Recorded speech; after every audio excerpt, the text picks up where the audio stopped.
सिंधी ॿोली ओताक में तव्हांजो स्वागत आहे हिन हिकु नए एपिसोड में। अॼु जे हिन एपिसोड में असां गुलज़ार साहिब जे लिखियल हिकु नज़म ते सिंधीअ में ॻाल्हाईंदासीं। नज़म किताब जे बारे में आहे ऐं उर्दू में आहे, पर मूंखे पक आहे त जिन खे बि हिंदी सम्झ में ईंदी आहे उन्हनि खे उहा नज़म सम्झ में ईंदी। तव्हां मां जिन पहिरीं वारा एपिसोड ॿुधा हूंदा त उन्हनि खे यादि हूंदो त ओताक जे 3 एपिसोड में मां लाइब्रेरी ऐं किताबनि बाबति कुझु ॻाल्हायो हो ऐं अॼु वरी उन बाबति ॻाल्हाए रहियो आहियां। अॼुकल्ह असां किताब, मैगज़िनूं या अख़बारूं, आईपैड, किंडल ऐं ॿियनि मोबाइल माध्यमनि सां पढ़ी रहिया आहियूं स्क्रीन ग्लास जे पुठियां। त हीअ नज़म उन बाबति ई आहे ऐं गुलज़ार साहिबु यादि थो करे त जेके प्रिंटेड किताब हूंदा हुआ, छपियल किताब हूंदा हुआ, उहे पढ़ण जो कहिड़ो मज़ो हूंदो हो ऐं उन्हनि सां छा महसूसु थींदो हो, उन बाबति हुन पंहिंजी बेहद ख़ूबसूरत उर्दू भाषा में हिकु नज़म लिखी आहे जेका असां पढ़ंदासीं ऐं उन बाबति ॻाल्हाईंदासीं। त अचो त नज़म पढ़ूं। किताबें झांकती हैं बंद अलमारी के शीशों से, बड़ी हसरत से तकती हैं। महीनों अब मुलाकातें नहीं होती, जो शामें उनकी सोहबत में कटा करती थी, अब अक्सर गुजर जाती हैं कंप्यूटर के पर्दों पर। बड़ी बेचैन रहती हैं किताबें, उन्हें अब नींद में चलने की आदत हो गई है, बड़ी हसरत से तकती हैं।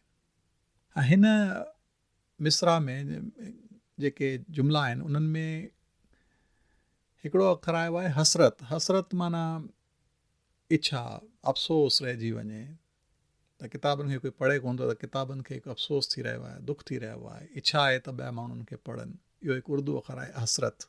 ऐं ॿियो अखर अचे थो हिन में जो शाम में उनकी सोहबत में कटा करती थी। हाणे हिते सोहबत अखर जेको आहे उहो दोस्ती यारीअ खे चइबो आहे सिंधीअ में, सोहबत। त ॾिसो कहिड़ो ख़ूबसूरत उन्हनि जुमिलो लिखियो आहे, जो शामें उनकी सोहबत में कटा करती थी, अब अक्सर गुजर जाती हैं कंप्यूटर के पर्दों पर। मूंखे ख़बर न आहे तव्हां मां केतिरा कंप्यूटर ते कमु कंदा हूंदा, पर इहो पक आहे त लॻभॻि सभु ॼणा जेके तव्हां ॿुधो था मोबाइल जे स्क्रीन पुठियां ज़रूरु ॾिसंदा हूंदा, शाम थिए या राति थिए या सुबुह थिए। त अॻियां वधूं।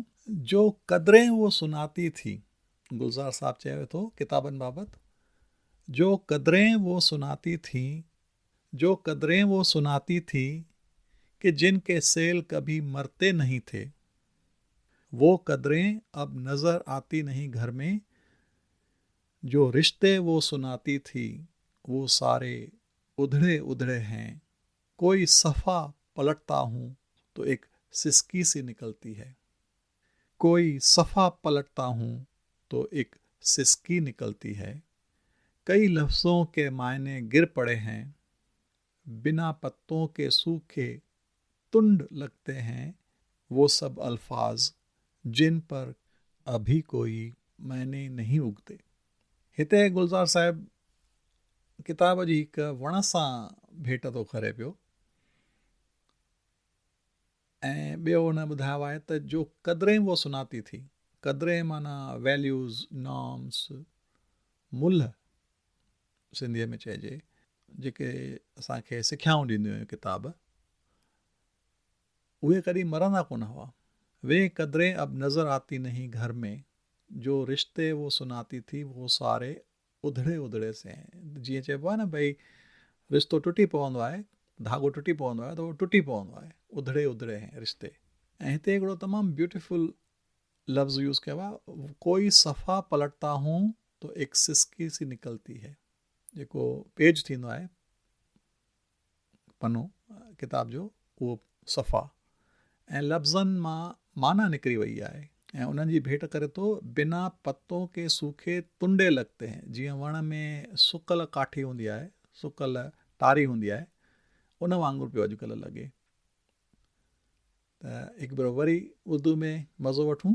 जो कदरें वो सुनाती थी कि जिनके सेल कभी मरते नहीं थे, वो कदरें अब नज़र आती नहीं घर में, जो रिश्ते वो सुनाती थी वो सारे उधड़े उधड़े हैं, कोई सफ़ा पलटता हूँ तो एक सिसकी सी निकलती है, कई लफ्ज़ों के मायने गिर पड़े हैं, बिना पत्तों के सूखे तुंड लगते हैं वो सब अल्फाज, जिन पर अब कोई मायना नहीं उगते।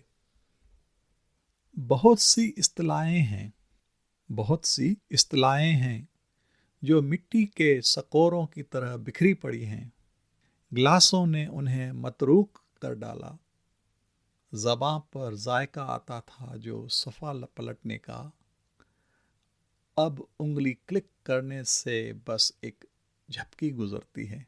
हिनन मिसराउन में गुलज़ार तमामु ब्यूटीफुल ख़ूबसूरत नमूने चवे थो त घणेई टर्मिनोलॉजीज़ आहिनि, इस्तिलाह माना वोकेबुलरीज़, अखर लफ़्ज़, घणेई लफ़्ज़ आहिनि जेके ठिकर जे बासणनि वांगुरु, मिटीअ जे बासणनि वांगुरु टिरिया पिखिड़ा पिया आहिनि। हाणे सकोरो उर्दू अखर आहे जंहिंजी माना आहे मिटीअ जो बासण, क्ले पॉट, ऐं गिलास जेके आहिनि, स्क्रीन्स जेके आहिनि, उन्हनि खे अलॻि करे छॾियो आहे अखरनि खे। त हिकु ज़ुबान में जेको ज़ाइको ईंदो हुयो, हिते चवे थो ज़बां पर ज़ाइका आता था जो सफ़े पलटने का। तव्हां जेकॾहिं किताबु पढ़ंदा हूंदा त केतिरा दफ़ा असां पनो फेराइण लाइ चप त थोरी आङुर आली करे पोइ पनो फेराईंदा आहियूं, त उहो हिन केॾो ख़ूबसूरत नमूने बयानु कयो आहे। ज़बां पर ज़ायका आता था जो सफ़े पलटने का, अब उंगली क्लिक करने से बस एक झपकी गुजरती है। त अचो अॻियां वधूं। बहुत कुछ तह बतह खुलता चला जाता है पर्दे पर, किताबों से जो ज़ाती राब्ता था कट गया है। बहुत कुछ तह बतह खुलता चला जाता है पर्दे पर, किताबों से जो ज़ाती राब्ता था कट गया है। कभी सीने पे रख के लेट जाते थे, कभी गोदी में लेते थे, कभी घुटनों को अपने रेहल की सूरत बनाकर नीम सजदे में पड़ा करते थे, छूते थे ज़बीं से। हिते 3-4 अखर अरबी जेके उर्दू जा आहिनि उहे सम्झण जहिड़ा आहिनि।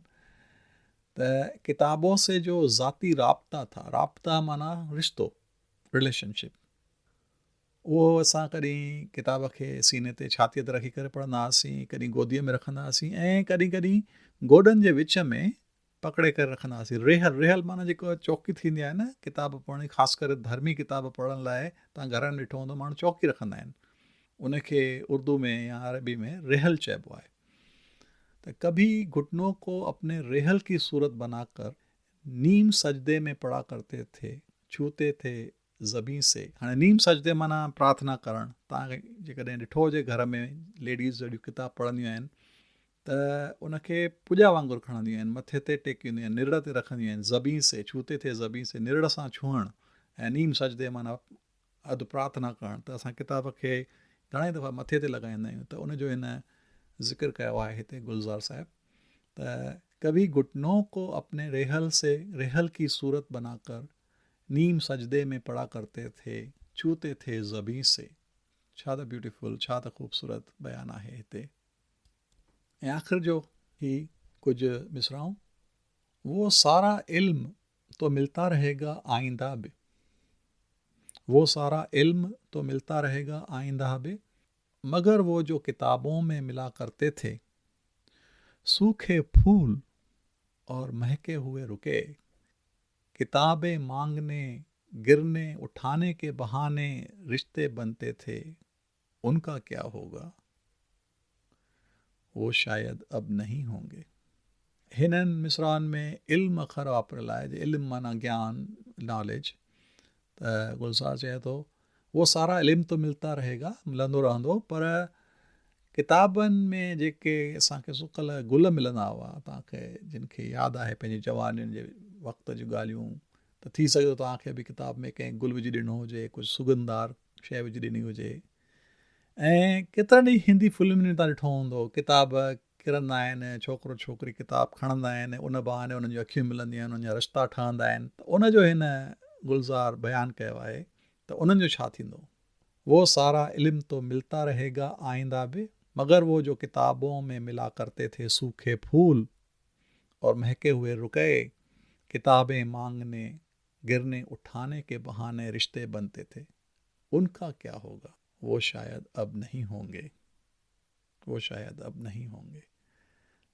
उम्मीद है तव्हांखे गुलज़ार जी हीअ नज़म किताबनि बाबति वणी हूंदी ऐं तव्हांजी कुझु यादगिरियूं किताब पढ़ण जूं वापसि मोटी आयूं हूंदियूं ऐं थी सघे थो उन बहाने वरी तव्हां छपियल किताब पंहिंजे हथ में खणी करे पढ़णु शुरू कयो। महिरबानी।